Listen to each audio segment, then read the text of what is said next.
4%? Just kidding. Okay, it's going. Imagine actually being awake and alert for school. How many of you guys sleep at least 8 hours per night consistently? None of you guys. People underestimate the importance of sleep and how sleep affects the efficiency of a student. I believe all students need at least 8 hours of sleep to perform efficiently in school. I've been a student for my whole life, and I know the importance that sleep can have on efficiency at school. This is why I believe all students, elementary school through high school, need to establish healthy sleeping habits in order to become efficient in school. First of all, sleep is important for physical health. Students who do not have adequate sleep usually end up with unnecessary fat, which adds to the epidemic issue of obesity in our schools.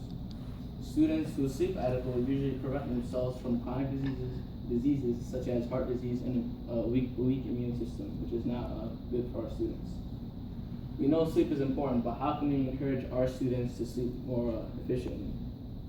At home, students should be urged to sleep more earlier. Some students require more hours of sleep than other students, like elementary school students. The recommended amount of sleep hours is usually 8, but the elementary schoolers need between 9 to 10 hours of sleep. At school should be required to teach a specific unit on the importance of sleep and how sleep can improve the efficiency of each student. This will inform each student why sleep is important, and it will ensure that the students know that sleep is important, and they're going to hopefully improve their own sleeping habits. These are a few ways to encourage our students and improve their own sleeping habits. So how can our students implement these ways to improve their sleeping habits? Firstly, students should restrict themselves from anything that could diminish the quality of their sleep. The most important is electronic usage before sleeping. This is important because locally the Rochester schools has allowed our students to use electronics, and they're not restricted in any way, shape, or form. So if the students are restricted from the electronic usage, they usually sleep more efficiently and more earlier. Students also need to eat more healthier and restrict their sugar intake.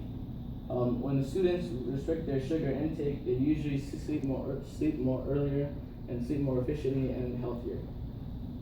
When students usually eat healthier, they usually sleep more healthier as well.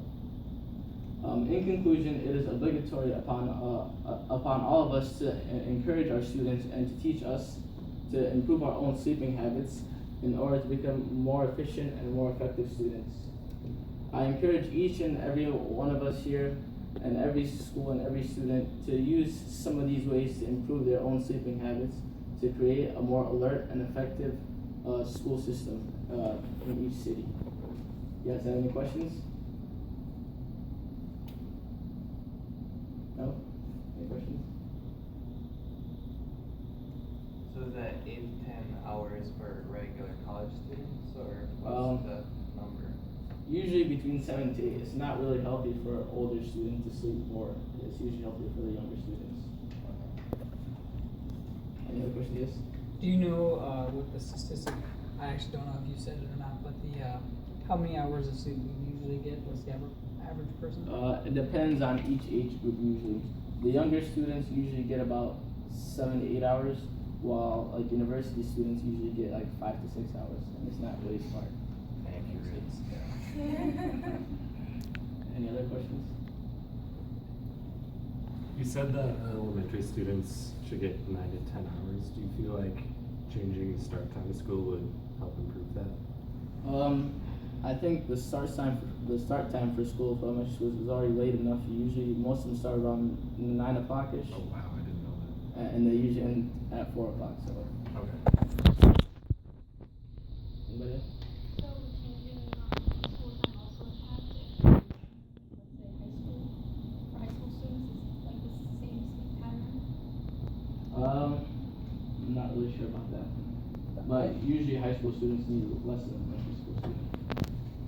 The thing with that, I know that I've actually read somewhere where if they did decide to move the high school schedule down, that it interferes with a bunch of like practices or other things going on after school. So if like you moved it so instead of 8 o'clock it was 9 o'clock, then you would get out of school at 4. But then usually there's like an hour or two of football practice or track or like band practice that people have to go through. So you're not getting home until like 7. But yeah, there was a school that actually did move their school schedule, not school schedule, like they're starting, they started 30 minutes later, and then they saw a massive improvement in the students' abilities, so. Oh, that's interesting. Alright. Thank you guys for listening.